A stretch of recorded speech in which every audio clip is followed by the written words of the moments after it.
দেশনায়ক তারেক রহমান। ধন্যবাদ। বিসমিল্লাহির রহমানির রহিম।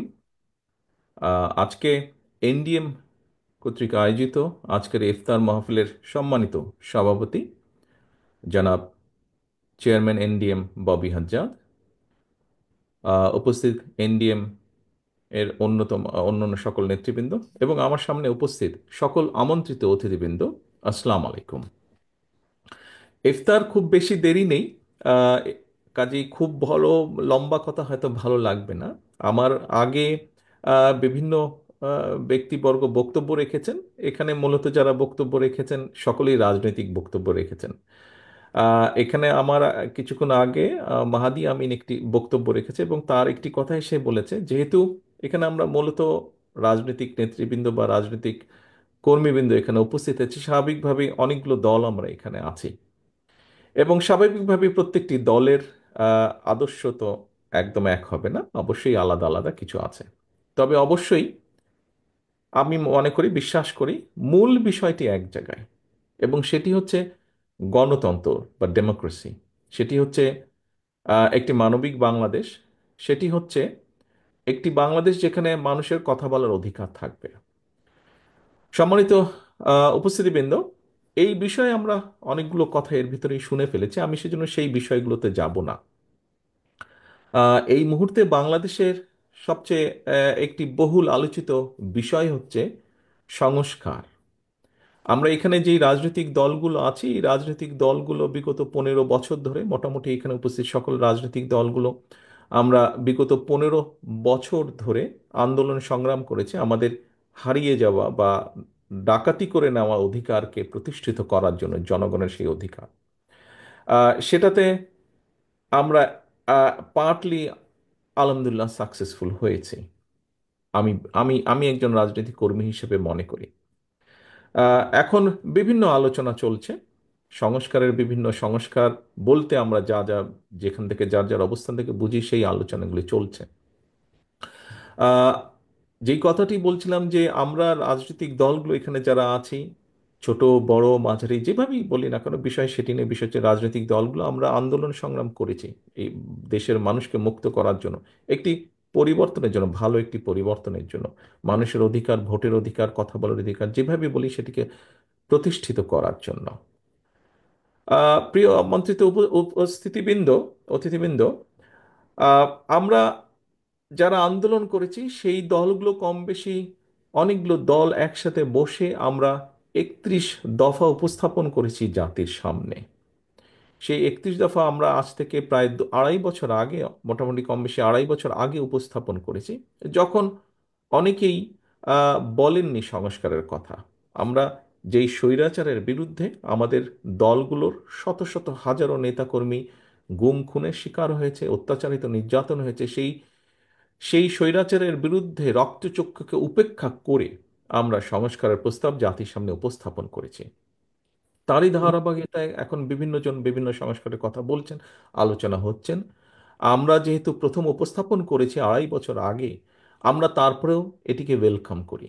অবশ্যই জাতির ভালোর জন্য, মানুষের ভালোর জন্য, দেশের ভালোর জন্য যে কোনো বিষয়ে আলোচনা হতেই পারে। তবে এখানে একজন রাজনৈতিক কর্মী হিসাবে, একজন অ্যাক্টিভিস্ট হিসাবে আমি মনে করি কতগুলো বিষয়, অর্থাৎ আমাদের যে রাজনীতি, রাজনীতি আমাদের মূল লক্ষ্য কি? মূল লক্ষ্যই হচ্ছে জনগণ এবং দেশ। সংস্কার আপনারা যদি খেয়াল করে দেখেন, এই মুহূর্তে সংস্কারের যে আলোচনা, সংস্কার নিয়ে যে আলোচনা হচ্ছে, অবশ্যই এটি প্রয়োজন আছে, অবশ্যই এটি প্রয়োজন আছে। আহ, বাংলাদেশের যে সংসদ ব্যবস্থা, সংসদীয় ব্যবস্থা, এটি এক কক্ষ আছে, এটি দ্বিকক্ষ হলে কি কি ভালো হতে পারে, সেটি নিয়ে আলোচনা হচ্ছে। সেটির পক্ষে বিপক্ষে সবই মতামত আছে। একজন ব্যক্তি দুবারের বেশি প্রধানমন্ত্রী, পরপর দুবারের বেশি প্রধানমন্ত্রী হওয়া উচিত নয়। অনেকে মনে করেন তাহলে স্বৈরাচারের যে প্রবৃত্তি, সেটাকে হওয়ার যে টেন্ডেন্সি, সেটাকে রোধ করা সম্ভব হবে। অবশ্যই এই প্রস্তাবনা বিএনপির পক্ষ থেকেই সর্বপ্রথম গিয়েছে, এটি নিয়ে আলোচনা হচ্ছে, হয়েছে। তত্ত্বাবধায়ক সরকার ব্যবস্থা নিয়ে আলোচনা হচ্ছে, হয়েছে। আমরা বলেছি আমরা ইনশাল্লাহ জনসমর্থন পেলে, সরকার গঠনে সক্ষম হলে বিএনপি এই কাজগুলো করবে যেগুলো জনগণের চাহিদা, সাংবিধানিক দৃষ্টিকোণ থেকে। রাষ্ট্রপতি প্রধানমন্ত্রীর ক্ষমতার ভারসাম্যর বিষয়ে আলোচনা হচ্ছে, হয়েছে, প্রস্তাবনা এসেছে। এই বিষয়গুলো চিন্তা ভাবনা হয়েছে। কিন্তু একটু আগে যে কথাটি বললাম, আমরা রাজনীতি করি কাকে ঘিরে? রাজনীতিতে করি এই জনগণকে ঘিরে, এই দেশের জনগণকে ঘিরে।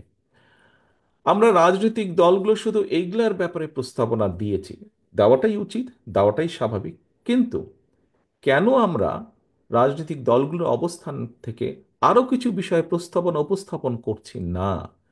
আমি তো মনে করি একজন রাজনৈতিক কর্মী হিসাবে যে সমান গুরুত্বপূর্ণ ক্ষেত্র বিশেষে আমরা যেগুলো নিয়ে আলোচনা করি তার থেকে দুই চারটি আমি আপনাদের সামনে উল্লেখ করতে চাই। ক্ষেত্র বিশেষে সেগুলো আরো গুরুত্বপূর্ণ। যেমন এই মুহূর্তে যদি আমরা পত্রিকা খুলি, পত্রিকায় আমরা, টেলিভিশনের পর্দায়, পত্রিকার পাতায় কি দেখি? আমরা দেখি নিত্য প্রয়োজনীয় দ্রব্যের বা নিত্য প্রয়োজনীয় যে কোনো জিনিস, সেটি খাবার জিনিস হোক, পোশাক আশাক হোক, যেটাই হোক, মানুষের যেটা নিত্য প্রয়োজনীয় বিষয়, সেটি নিয়ে কি পরিমাণ কষ্ট যন্ত্রণায় আছে এদেশের অধিকাংশ মানুষ। আমরা কেন রাজনৈতিক দলগুলো ডিবেট করছি না যে জনগণের রায় আমার পক্ষে আসলে আমি কিভাবে এই ব্যবস্থাটিকে হ্যান্ডেল করব, কিভাবে এই ব্যবস্থাটিকে ডিল করব, আমি কিভাবে নিত্য প্রয়োজনীয় যে দ্রব্য তার মূল্য আমি মানুষের সহনশীলতা ক্রয় সীমার ভেতরে রাখবো। এখন এটিকে যদি রাখতে হয় তাহলে আমাদেরকে বাজার ব্যবস্থাকে কিভাবে আমরা সাজাবো, এটিকে যদি তাই করতে হয় তাহলে কিভাবে উৎপাদন বাড়াবো আমরা, কেন আমরা এই বিষয়টা নিয়ে আলাপ করছি না? আমি মনে করি বাংলাদেশ জাতীয়তাবাদী দল তার পূর্ব অভিজ্ঞতা থেকে মনে করে যে এই বিষয়গুলো আমাদের অবশ্যই অ্যাড্রেস করা উচিত জাতির সামনে।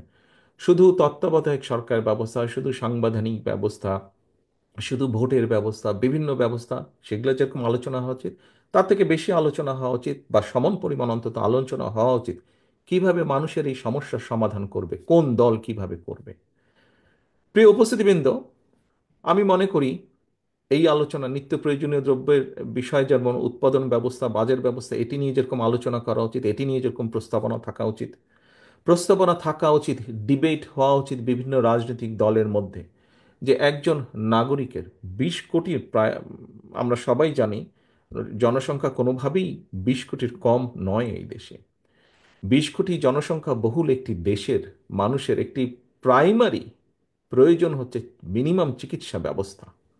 আমরা কেন আমাদের রাজনৈতিক দলগুলো চিকিৎসা ব্যবস্থা কিভাবে জনগণের মিনিমাম চিকিৎসা ব্যবস্থা আমরা নিশ্চিত করব, সেই বিষয়গুলো কেন আমরা তুলে ধরছি না? সেটি কি সংস্কার নয়? আমি যে বাজার ব্যবস্থা, যে উৎপাদন ব্যবস্থার কথা বলেছি, সেটি কি সংস্কার নয়? শুধু একজন ব্যক্তি পরপর 2বারের বেশি প্রধানমন্ত্রী হবে না এইটি আইন করে রোধ করাটাই কি শুধু সংস্কার?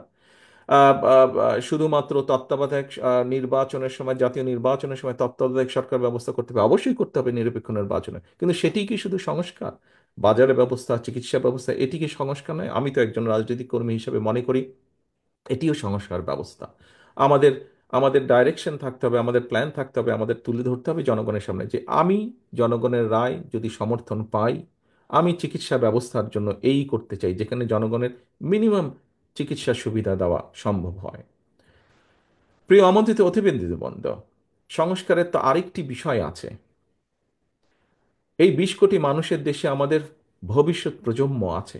আমরা যদি আমাদের ভবিষ্যৎ প্রজন্মের সঠিক শিক্ষা ব্যবস্থা যদি গড়ে তুলতে সক্ষম না হই, তাহলে কি করে আমাদের পক্ষে সম্ভব এই দেশকে সামনে এগিয়ে নিয়ে যাওয়া, কি করে সম্ভব একটি সমৃদ্ধশালী দেশকে গড়ে তোলা?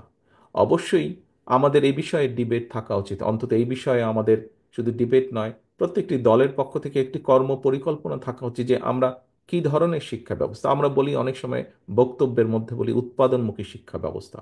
ফাইন, যদি উৎপাদনমুখী শিক্ষা ব্যবস্থা হয়ে থাকে তাহলে সেটি কি আরো একটু ডিটেইল আমাদেরকে করা উচিত। বিভিন্ন দলের উচিত হবে এটি একটি সংস্কার অবশ্যই, যে শিক্ষা ব্যবস্থাকে ঢেলে সাজানো বা শিক্ষা ব্যবস্থাকে আমরা কিভাবে দেখতে চাই। আমি আরেকটি সংস্কারের কথা বলতে চাই, প্রিয় সহকর্মীবৃন্দ বা প্রিয় আমন্ত্রিত অতিথিবৃন্দ। সেটি হচ্ছে, আহ, প্রথমেই আমি বলেছি উৎপাদন বৃদ্ধি করা প্রয়োজন। উৎপাদন বৃদ্ধি করতে হলে মূলত যদি আমরা দেখি উৎপাদনকে, তাহলে অবশ্যই আমাদেরকে কৃষির উৎপাদন বৃদ্ধি করতে হবে। 20 কোটি মানুষকে যখন আপনার খাদ্য সংস্থান যদি করতে হয়, 20 কোটি মানুষের সংস্থান যেটি খাদ্য পণ্য দ্রব্য মূল্য সব কিছুকে যদি দ্রব্যকে যদি সহনশীলতার মধ্যে রাখতে হয়, সাপ্লাই যদি রাখতে হয়, তাহলে অবশ্যই আমাদের কৃষির উৎপাদন বৃদ্ধি করতে হবে। কৃষির উৎপাদন কিভাবে আমরা বৃদ্ধি করব? শহীদ রাষ্ট্রপতি জিয়াউর রহমান শুধুমাত্র খাল খননের মাধ্যমে কৃষককে অনেক কয়েকটি কাজ করেছিলেন, কিন্তু খাল খননের মাধ্যমে যেই জমিতে এক ফসলই হতো সেখানে দুটি ফসল হয়েছে, সঠিক সময়ে পানি সরবরাহ করার মাধ্যমে। যে জমিতে দুটি ফসল হতো সেখানে তিনটি হয়েছে। খাল খননের মাধ্যমে বন্যাকে নিয়ন্ত্রণ করা সম্ভব হয়েছে। বন্যাকে নিয়ন্ত্রণ করার মাধ্যমে দেশে যেটি হয়েছে, কৃষক প্রতি বছর ক্ষতিগ্রস্ত হয়নি, ফলে ধীরে ধীরে কৃষকের অর্থনৈতিক মেরুদণ্ড মজবুত হয়েছে। আমন্ত্রিত অতিথিবৃন্দ, সম্মানিত অতিথিবৃন্দ, আপনাদের কি একবারও মনে হয় না যে যেই কথাটি মাত্র আমি বললাম, খাল খনন থেকে শুরু করে কৃষির কিভাবে উৎপাদন বৃদ্ধি করা যায়, এগুলিও সংস্কার? আমি তো মনে করি একজন রাজনৈতিক কর্মী হিসেবে এটি অনেক বড় একটি সংস্কার। একই সাথে যদি আমরা চিন্তা করি, একই সাথে যদি আমরা চিন্তা করি, বাংলাদেশের ঢাকা শহরের পাশেই আছে আরশোলি। আপনারা দেখেছেন এখানে কতগুলো ইন্ডাস্ট্রি আছে, এছাড়াও বিভিন্ন জায়গায় ইন্ডাস্ট্রি আছে। আমাদেরকে শিল্পের বিষয়ে বোধহয় চিন্তা করা উচিত। কিভাবে উদ্যোক্তাদেরকে আমরা একটা স্টেবল সিচুয়েশন দিতে পারি, যাতে উদ্যোক্তারা উদ্যোগ গ্রহণের মাধ্যমে এই দেশে শিল্প স্থাপন করতে পারেন, তাদেরকে নিরাপত্তা দেওয়া সম্ভব হয়। অবশ্যই এটি একটি সংস্কার। একই সাথে সেখানে যেই শ্রমিকরা কাজ করবেন, সেই শ্রমিকদেরও কিভাবে তাদের ন্যায্যতা নিশ্চিত করা যায়। আমি তো মনে করি একজন রাজনৈতিক কর্মী হিসেবে এটি অন্যতম একটি বড় সংস্কার। এই সংস্কারটিও আমাদের করা প্রয়োজন। এখানে অনেক সমস্যা আছে, কিন্তু এই বিষয়গুলোকে আমাদের অ্যাড্রেস করা প্রয়োজন। আমন্ত্রিত অতিথিবৃন্দ, সম্মানিত অতিথিবৃন্দ, একটি বিরাট বিপদের মধ্যে আমি বহু বছর যাবৎ বাংলাদেশের বাইরে আছি। আপনারা এখানে যারা সামনে উপস্থিত আছেন, আপনারা দেশে আছেন।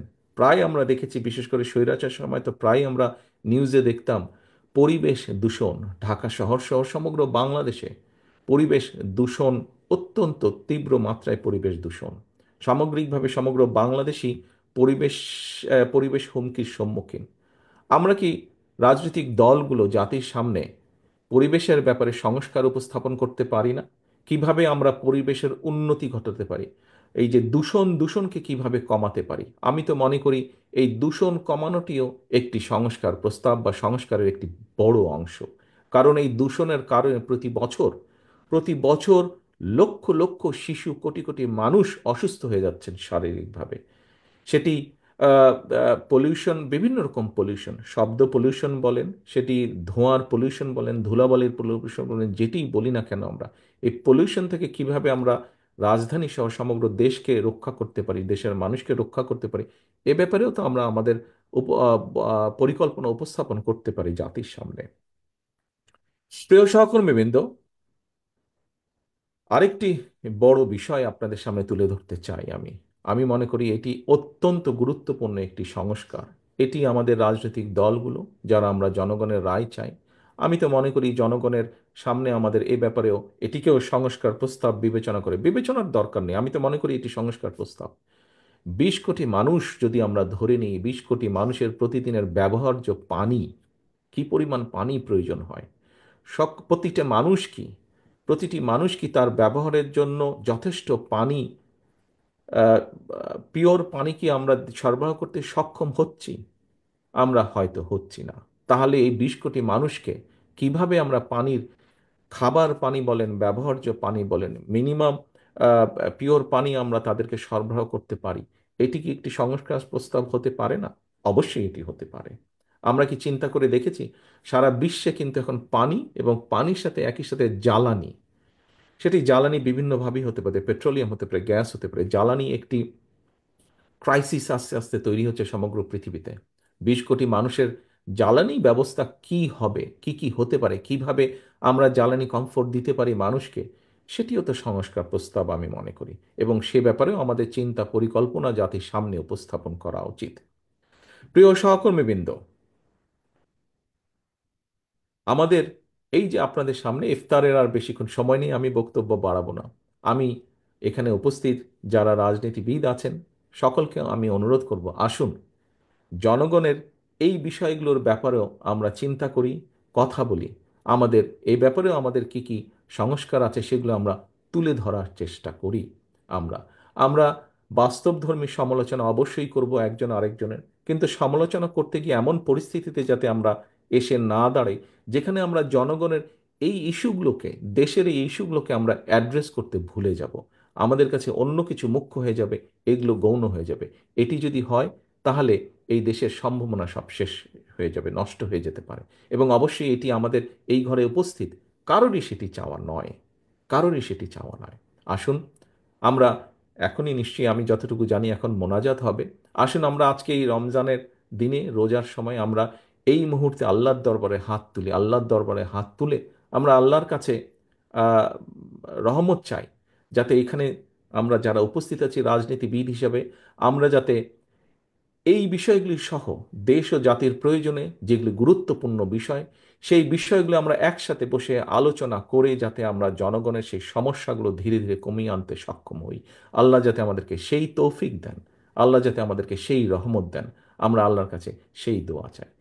আবারও আমি এনডিএমকে আজকে আমাকে এখানে আমন্ত্রণ জানার জন্য আন্তরিকভাবে তাদেরকে ধন্যবাদ জানাতে চাই। আমি আন্তরিকভাবে ধন্যবাদ জানাতে চাই জনাব ববি হাজ্জাজকে আমাকে আমন্ত্রণ জানানোর জন্য। সকলে ইনশাল্লাহ সুস্থ থাকবেন, সকলে ইনশাল্লাহ ভালো থাকবেন। আসসালামু আলাইকুম।